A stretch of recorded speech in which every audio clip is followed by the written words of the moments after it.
kemudian bisa diraih dengan hanya santai-santai. Nggak ada, tapi butuh proses yang kuat, belajar yang kuat. Oke, minal masjidil haram ila masjidil. Saya kasih tahu. Kenapa kok masjid mau sujud? Karena orang yang sholat, dia orang yang tahu tujuan hidupnya. Inna sholati wa nusuki wa mahyaya wa mamati lillahi rabbil alamin.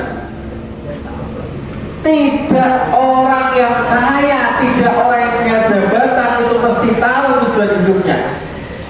Adik-adikku sekalian, kapan-kapan kalau sudah ada rezeki, silahkan mampir ke Singapura. Hasil penelitian Gallup, Singapura itu kan negara yang kita lihat sangat maju sekali.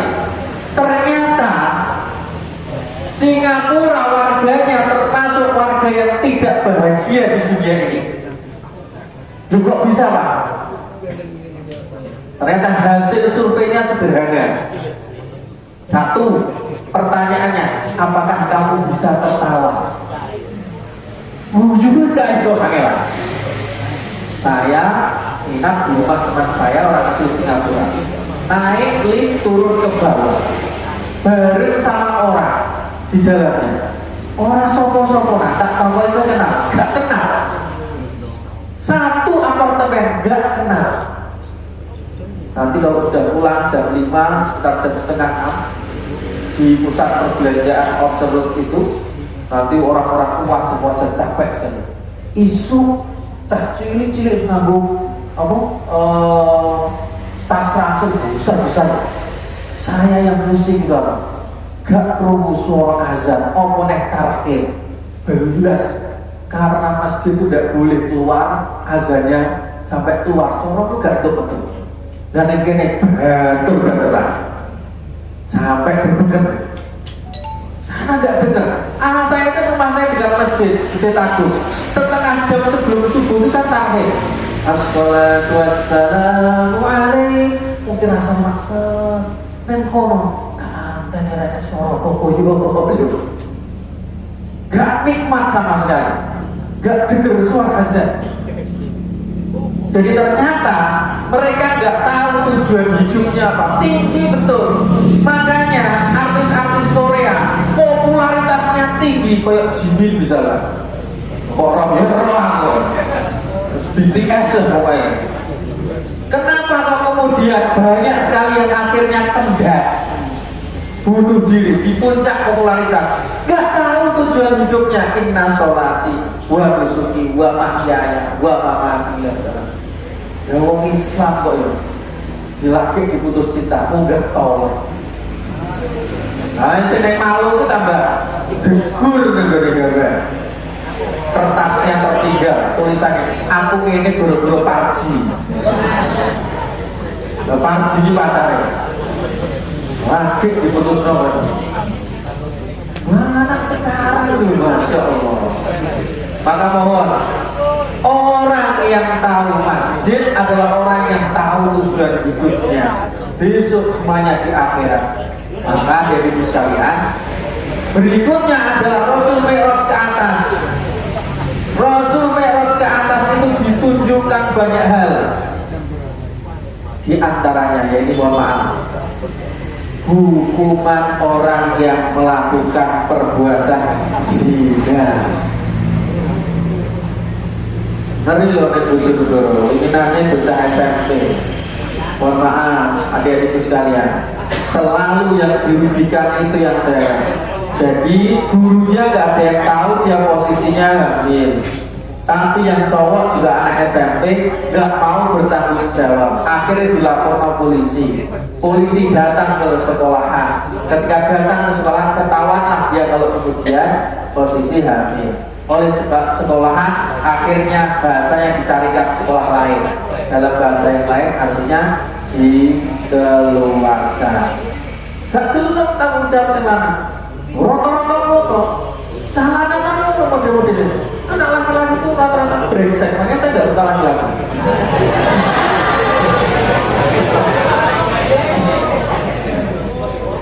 Nangis ya. Iya. Mohon maaf, dia melahirkan itu kebetulan istri saya bidan. Dia itu di luar orang konconya sing bidan tadi. Ini loh orang buatan tambah nangis. Juga bayangkan cah SMP wes doana. Lha umpama ning SMKN ngene iki mosok ya apik go susoni ning SMK. Tapi itu doana. Gimana masa depannya? Akhirnya rata-rata anak SMP itu harus kemudian kan kalau sudah jadi papa mama kan harus kemudian bertanggung jawab. Dan ketika dia bertanggung jawab seperti itu, mau tidak mau akhirnya keluar dari sekolahan, nyari kerjaan, padu terus, maka rata-rata kemudian anak-anak yang usia masih muda itu akhirnya terjadi kasus perceraian, bahkan kekerasan dalam rumah tangga. Nah, kemarin yang barusan terjadi, anak SMK, nggak saya sebutkan daerahnya, membunuh ternyata yang cemburu adalah pacarnya yang hamil 2 bulan.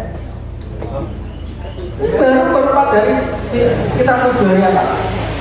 Dia minta pertanggungjawaban karena hamil. Terus kemudian disuruh pulang. Pas posisi mau pulang tuh belakang dijirit nganggo selendang itu langsung ditekuk mati. Mbak, sebelum sampai ditekuk. Ini nasihatku. Satunya lagi juga ada hamil yang 3 bulan. Dibunuh juga karena minta pertanggungjawaban, karena si cowok nggak berani bertanggung jawab. Contoh, mulanya nyun sewu, mbak kalau kemudian digobali kalau si cowok ini modusnya kan mau winter.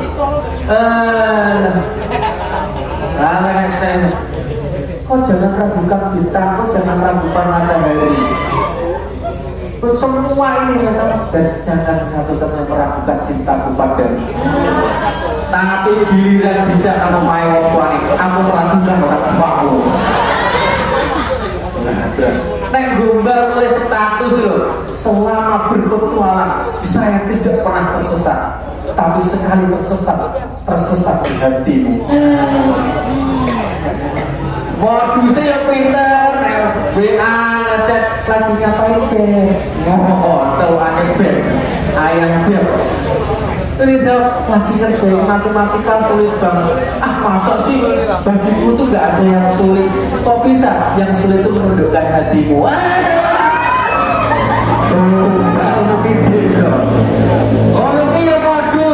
Modusnya hati-hati mbak. Biasanya tuh, bunda mah ada 3 ya? Enggak, 2, 3 atau bisa 1, 2, 3.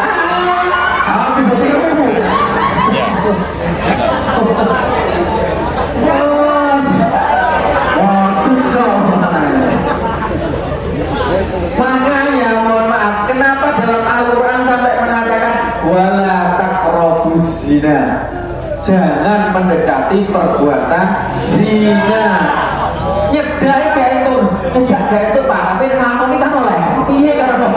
Nyedai lain tuh, kayak tegangan listrik itu biasanya kalau besar dilarang mendekat. Oke, nyedai kesetrum tenang. Makanya mohon maaf, adik-adikku sekalian, jangan gadekan masa mudamu ini. Lupa, masa nggak boleh jatuh cinta? Boleh. Orang jatuh cinta lawan jenis itu normal. Yang nggak normal sesama jenis. Tetapi tolong dibatasi. Belum saatnya buat komitmen. Kalau berarti sekarang lu gue luar biasa, kita komitmen sama-sama besok kita mencari kesuksesan. Kita akan bertemu nanti ketika kita sukses. Luar biasa itu. Kalau berani seperti itu, anak sekarang nggak gitu. Itu sampai mohon maaf adik-adik sekalian. Subhanallah, ditunjukkan bagaimana perbuatan, apalagi menjauh kok sampai melacur, subhanallah, sampai digodok, dikuali dalam kondisi yang tanpa busana dan tidak, insyaallah. Lihat, makanya dalam Al-Quran sampai mengatakan wala taqrabu zina innahu kana fahisyatan wa sa'a sabila. Disebut fahisyah itu barang yang paling buruk, tidak ada keburukan seburuk menggunakan kata fahsyah. Kenapa kok gitu? Karena zina itu kalau terjadi pasti ada problem-problem yang tidak ada habisnya. Satu, ketika dia hamil, masalah anak-anak lahir nanti warisan, pernikahan, masalah itu. Belum lagi kasus pembunuhan, banyak sekali. Makanya mohon maaf, dari kemarin itu saya diundang untuk isi, dan apalagi waktu itu kemarin tanggal 14 Februari. Masya Allah, jasa ini. Gumun aku tuh punya coklat boneka, rupanya pink. Ini lo hari Valentine lo nopo, nggak tahu. Saya tuh mohon maaf ketika Pak Ustaz, hukumnya apa Pak Ustaz? Haram, atau lo kenapa kok haram Pak Ustaz? Saya punya 5 alasan. Biar yang lainnya misalnya dia mengatakan boleh. Saya punya 5 alasan. Satu, wala taqu ma laysa laka bihi ilmun. Inna sam'a wal basara wal fu'ada kullu ulaika kana anhu mas'ula. Jangan mengikuti Al-Quran, jangan mengikuti yang kamu tidak ketahui. Pendengaran, penglihatanmu, hati ini besok di hari akhirat dipertanggungjawabkan. Sekarang saya tanya, ada yang tahu sejarahnya Valentine? Orang ngerti yang diikuti, nggak tahu sejarahnya. Bahkan ada yang mengatakan sejarahnya itu adalah, dan saya mohon maaf, undian untuk para wanita, terus kemudian ya menunggu be my Valentine, jadilah kamu Valentine. Gak tahu. Yang kedua, man tasyabbaha biqaumin fahuwa minhum. Siapa yang menyerupai suatu kaum maka dia sama dengan kaum itu. Saya kira sebagai Valentine mau budaya di kita itu Islam. Fashhadu bi anna muslimun, saksikan bahwa kita itu muslim. 3, darul mafasid muqaddamun ala jalbil masalih. Menahan, membentengi untuk tidak jatuh kepada kerusakan lebih baik dibandingkan mengambil manfaatnya. Loh kok mesti Pak Ustaz? Contoh sekarang, fakta nyata. Kalau hari Valentine yang paling banyak terjadi adalah ternyata, mohon maaf, yang terjual itu adalah alat kontrasepsi, kondom. Agak ngeri ya. Hanya di kasus di puncak lagi indohoi neng jero kamar mandi kan yo enek pemanas airnya. Mati wong loro neng jero. Lagi pas buhu.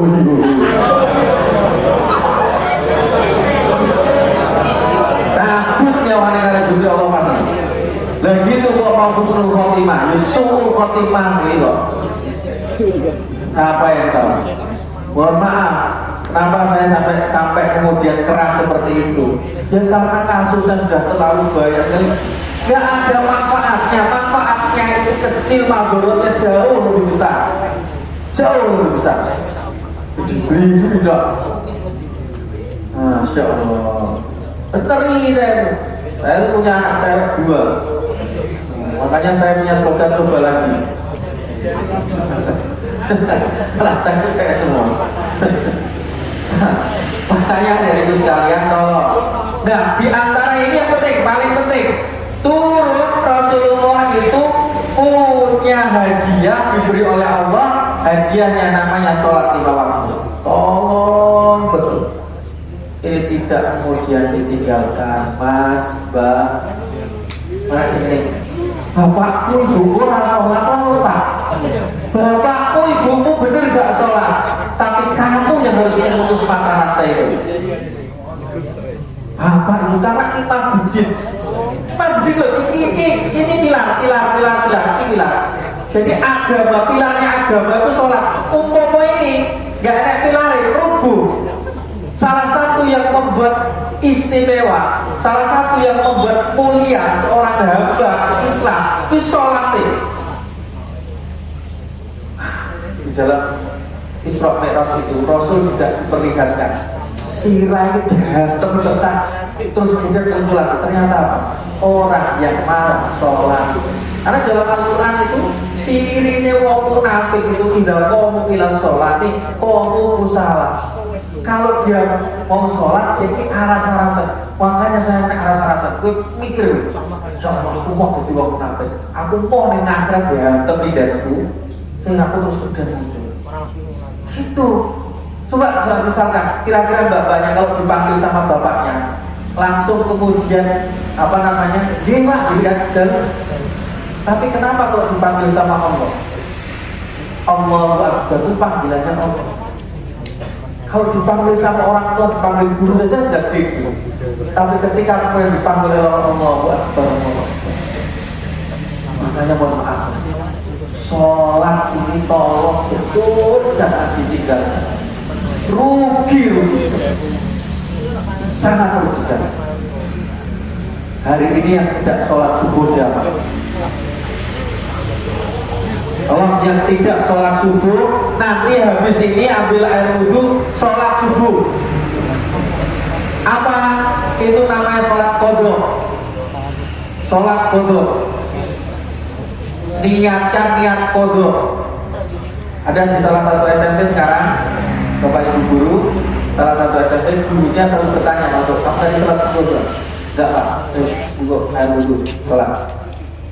Sekarang mereka punya program, setiap guru menanyakan kepada anak didiknya apakah hari ini kamu sholat subuh. Sholat subuh belum Pak, belum sholat. Betul, Masya Allah. Besok di hari akhirat itu awal hari hasad yang dikisah pertama kali itu adalah sholat. Gak ada yang lain. Makanya dalam sholat itu yang bisa mencegah perbuatan fahsyat dan munkar. Saya nak cerita, mohon maaf. Silahkan cek di YouTube di video saya, judulnya lupa. Sebuah kisah nyata, subhanallah, anak sekitar kalian umur 17-an, mereka sudah akil balik itu, lalu kemudian dikuburkan. Anaknya kerjaannya maksiat. Dan ternyata ada satu hal yang membuat kemudian dia harus dibongkar lagi kuburannya. Dan besok ketika dibongkar, rambutnya yang hitam itu berubah menjadi putih. Mohon maaf, mripate ini kayaknya pencopot, satu pencopot. Dan saya lihat di videonya itu bahkan sampai apa ya Allah. Terus ini keluar darah segar. Jadi dia disiksa di kuburan itu persis seperti hadisnya Rasulullah yang diriwayatkan oleh Ibunda Aisyah. Yutroku bimitrofi min hadid, dipukul dengan gada besi dari arah sebelah antara telinga, maka kemudian mata menjadi keluar. Darah itu bisa darahnya itu masih darah segar. Ini hitam menjadi putih semua. Dan kemana? Makanya Rasul sampai mengatakan kuburan ini itu pertama kali dari akhirat. Kalau dia sudah bisa selamat dari situ, maka besok di hari akhirat dia lebih selamat lagi. Kan sekarang yang meninggal semua ini dikubur itu namanya di alam barzah, masih menunggu besok dari akhirat, tapi sudah ada azab kuburnya. Sudah ada azab kuburnya. Maka saya tuh kalau saya anak saya yang kecil itu, kalau belum bangun, saya benar-benar saya bangunkan sampai dia bangun subuh. Saya paksa supaya kemudian menjadi terbiasa. Ditolong sholat ini jangan ditinggalkan. Terus kok, Pak, kemarin dia tanya, Pak, gimana Pak? Dia sholat tapi juga masih terus maksiat. Gak apa-apa, terus no sholatmu.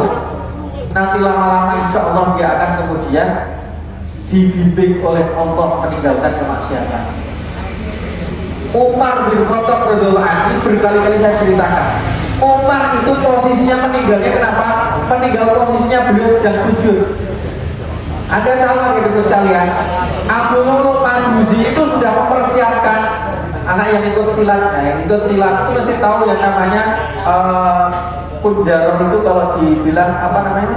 Cilik kerambil, mirip dengan kerambil itu. Ini sudah 1 bulan diasah dan dikasih racun. Sekali kemudian kena orang, maka dia akan mati. Diasah tajam sekali. Maka posisi sholat subuh Umar bin Khattab menjadi imam. Ketika beliau sujud, maka bulu kemudian maju, langsung ditusukkan terus kemudian digerakkan. Umar menjerit, Akhirnya kemudian yang belakang bangun. Yang belakang bangun, apa yang dilakukan Abdul Majusi? Digerakkan ke kanan, digerakkan ke kiri. Dalam beberapa riwayat 30 sahabat Nabi itu terkena kerambit itu, hingga ada satu orang yang kemudian melemparkan jubah ke Abdul Majusi itu, terus tertutup. Akhirnya Abdul Majusi bunuh diri karena dia tahu pasti dia mati. Adik-adik sekalian, ketika Umar bin Khattab itu pingsan kemudian bangun, lihat apa yang pertama kali keluar dari mulut beliau. Umar bertanya, as-sholat nas? Orang-orang sudah sholat belum? Sudah, wahai Umar bin Khattab, tolong saya ambilkan air. Dipikir orang-orang beliau mau minum, ternyata beliau wudu. Nah, ini yang dijadikan pendapat Imam Ahmad, ketika dalam posisi seperti itu meskipun darah ini, maka di posisi darurat seperti itu darahnya menjadi tidak najis. Maka beliau wudu ternyata. Wudu setelah sholat, sebelum beliau meninggal tanya, siapa tadi yang melakukan seperti ini? Dijawab, yang melakukan adalah Abdul Majusi. Apa kata teman? Alhamdulillah, yang melakukan itu bukan orang yang sholat. Alhamdulillah, yang melakukan itu bukan orang yang sholat, orang yang nggak sholat. Umar bahagia, bukan mengatakan yang lainnya. Setelah itu beliau kemudian kabur. Maka dari itu sekalian, hari ini camkan betul, jangan tinggalkan sholatmu, karena itulah yang menjadi mahkota, yang menjadi perhiasan seorang muslim.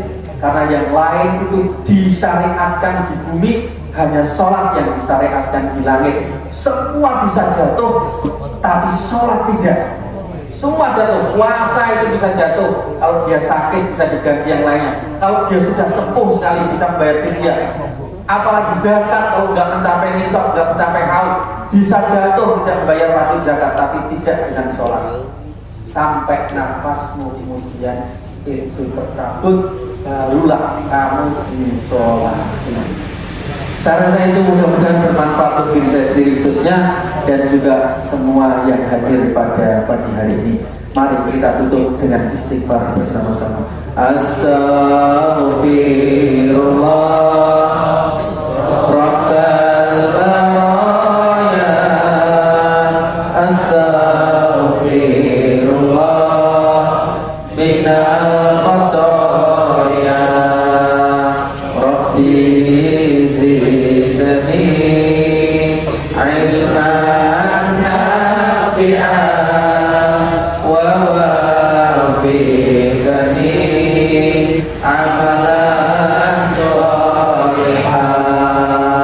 Astaghfirullah Rabbal baraya, astaghfirullah minal khataya, Rabbi zidni ilman nafi'an wa wafiqni amalan sholihan.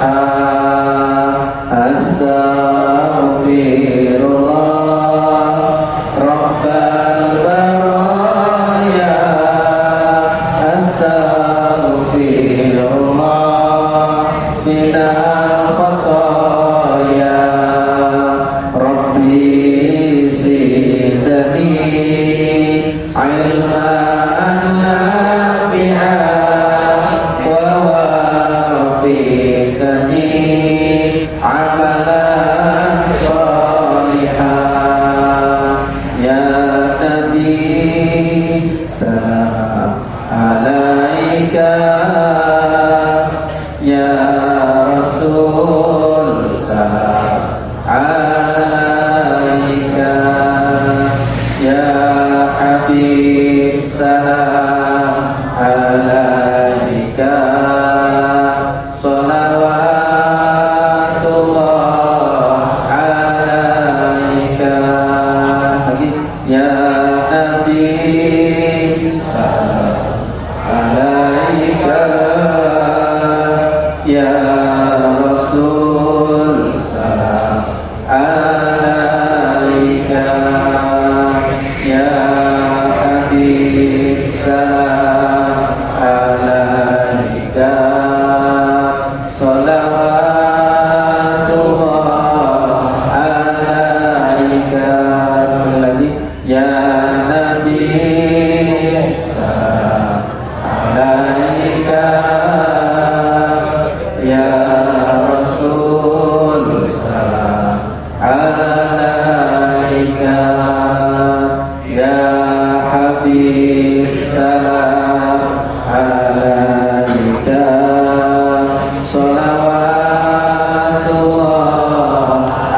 Rahmanir Rahim. Alhamdulillahirabbil alamin arrahmanir rahim maliki yaumiddin. Iyyaka na'budu wa iyyaka nasta'in ihdinas siratal mustaqim siratal ladzina an'amta 'alaihim ghairil maghdubi 'alaihim waladdallin.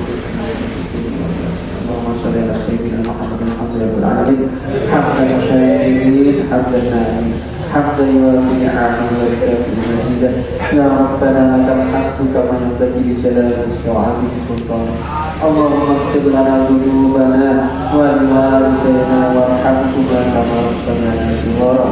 اللهم اغفر لنا ذنوبنا ولوالدينا وارحمهما كما ربيانا صغارا. اللهم اغفر لنا ذنوبنا ولوالدينا وارحمهما كما ربيانا صغارا. اللهم اجعل أولادنا من أهل العلم وأهل الخير وأهل القرآن وأهل الصلاة ولا تجعلنا وإياكم من أهل الشر والضر ولا تجعلنا وإياكم من أهل الشر والضر. ربنا هب لنا من أزواجنا وذرياتنا قرة أعين واجعلنا للمتقين إماما إنك أنت الرؤوف الرحيم وتب علينا إنك أنت التواب الرحيم وتب علينا إنك أنت التواب الرحيم. اللهم اجعل جمعنا هذا جمعا مرحوما وتفرقنا من بعده تفرقا معصوما ولا تجعلنا فينا يا الله شقيا ولا محروما. ربنا آتنا في الدنيا حسنة وفي الآخرة حسنة وقنا عذاب النار. سبحان ربك رب العزة عما يصفون وسلام على المرسلين والحمد لله رب العالمين. بالفاتحة أعوذ بالله من الشيطان الرجيم بسم الله الرحمن الرحيم الحمد لله رب العالمين الرحمن الرحيم مالك يوم الدين إياك نعبد وإياك نستعين اهدنا الصراط المستقيم صراط الذين أنعمت عليهم غير المغضوب عليهم ولا الضالين. Terima kasih, mohon maaf atas segala kekurangan. Wassalamualaikum warahmatullahi wabarakatuh.